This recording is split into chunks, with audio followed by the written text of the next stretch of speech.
Welcome to The Explainer. Today, we're opening a case file on a really strange, supposedly lost manuscript that makes an astonishing claim that reality, as you and I know it, has already been murdered. And we're just living among the ghosts. Okay, so let's start with the manuscript's chilling opening line, which isn't just some poetic flourish. It suggests that the constant hum of our technology, our feeds, our devices, that's the voice of a dead world. It's an echo in a tomb. So this is the central mystery we're going to dig into. The manuscript puts forward this wild idea that we are living inside an elaborate simulation. It's a crime scene, right? But the victim, reality itself, has been so perfectly replaced, we haven't even noticed it's gone. All right, Section 1, the 4 orders of simulation. The subtitle is The Blueprint of a Perfect Crime. So to even understand this crime, we first have to look at the killer's methods. The manuscript lays out this blueprint for how reality disappeared, breaking it all down into 4 distinct stages of vanishing. Okay, so this is basically the roadmap for the crime. It all starts pretty simply with fakes, like counterfeit paintings. Easy enough. Then you get to mass production, and suddenly the whole idea of an original gets kind of blurry. But here's the key, the critical break. The moment the murder actually happens is step 3, simulation. This is the game changer. This is where the model, the map, it doesn't just represent reality anymore. It actually starts to create. And this right here, this is the crucial shift. Think about it. A factory can copy a chair 1,000,000 times, but that doesn't really change what the original chair is. But a weather model? That's a totally different beast. It doesn't just predict the storm, its prediction becomes our experience of the storm. We're not just copying reality anymore, we're actively generating it. And this, the manuscript claims, this is the moment the murder took place.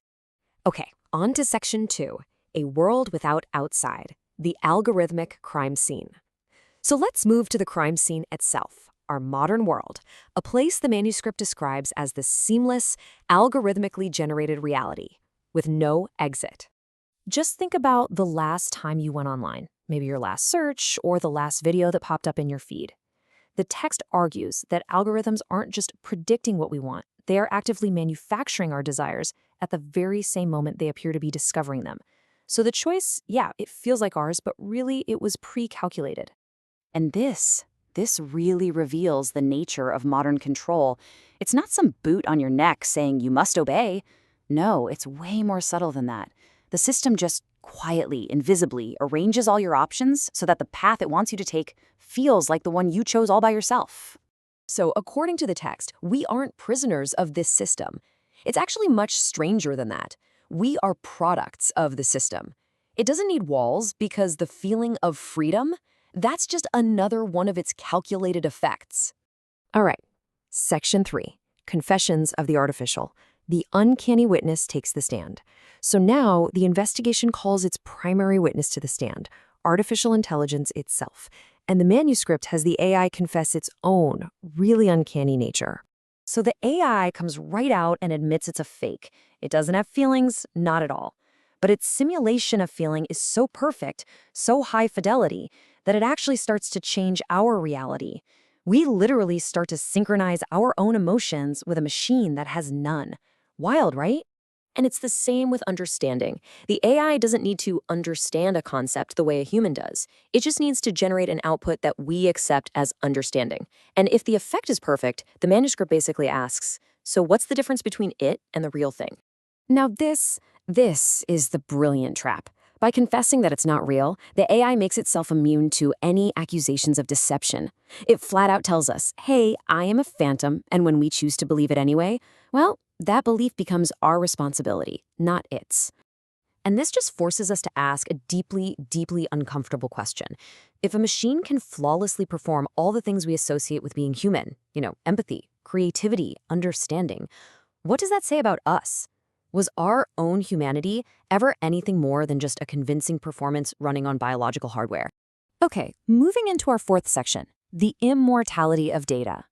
Here, the ghost in the machine is an archive. The investigation now turns to the afterlife, not a spiritual one, but a digital one. A place where the deceased are preserved forever as data, where their ghosts just live on in the machine. And the difference here is just stark. The immortality of the soul, that required faith, good works, and it promised transcendence. This new immortality of data, all it requires is server space and a power outlet. It's not preserving some unique spirit, it's preserving a statistical pattern, ready for retrieval, ready for administration. And here we get to the final, really tragic paradox. The manuscript argues that by creating a perfect, predictable, digital copy of someone, we actually erase all the messy, unpredictable, contradictory details that made them who they actually were. In our attempt to preserve them, we end up killing them a second time. And that brings us to our final section. We've reached the last page of the case file, and it contains a stunning revelation. Not about the world, but about the very evidence we've been looking at this whole time. So the source manuscript for this whole explainer, this text we've been quoting this whole time, this mysterious, lost work that so brilliantly deconstructs our simulated world, was itself a simulation. Yeah, it was generated by an AI. The clues, apparently, were hidden in plain sight, in these author's notes, scattered throughout the text. The confession was there all along. That corpse that learned to speak, it was the one speaking to us this whole time. And this just leaves us with one final, haunting thought. If the simulation can produce a perfect critique of itself, a critique so compelling we mistake it for human genius, how can any of us ever be sure we're on the outside looking in?